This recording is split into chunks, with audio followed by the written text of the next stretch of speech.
दोस्तों पाकिस्तान में आपने अक्सर देखा होगा कि गलियों बाजारों में घूमने वाले आवारा कुत्तों को एक हद तक लोग बर्दाश्त करते थे, मगर जब इनसे बच्चों औरतों को नुकसान का खतरा बढ़ जाता था तो कमेटी वालों को बुलाकर उन्हें या तो कचला देकर मरवा दिया जाता था या इंसानों बाजारों से दूर भिजवा दिया जाता था।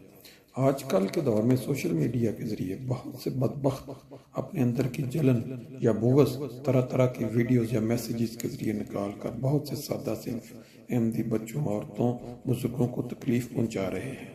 हम में से बहुत से सिर्फ चस्का की खातर झूठी खबरों को सुनने के लिए ऐसे ग्रुपों में बैठे रहते हैं जो आखिरकार ज़हनी खराबी या सोच के गदला होने पर ख़त्म होती हैं या गदला होने का बायस बनती है। अमाम वक्त से मोहब्बत और जमाती निज़ाम से मुखलिस या दीनी गैरत का तकाजा यह है कि ऐसे ग्रुपों को फौरी टांग मार दी जाए, मगर फिर भी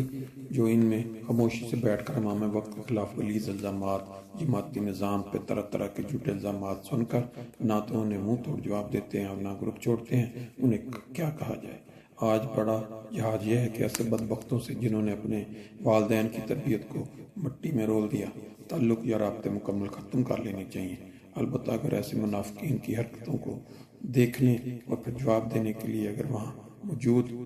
रहें तो वो फिर नज़र आना चाहिए, ख्वाह दूसरे फोरम पर जाकर जवाब दें। ये बदबख्त तो दूसरे का जवाब देने का ऑप्शन खुला नहीं रखते, मगर तरीके मौजूद हैं जैसे मैंने आज इख्तियार किया, सबसे रब्ता करिए।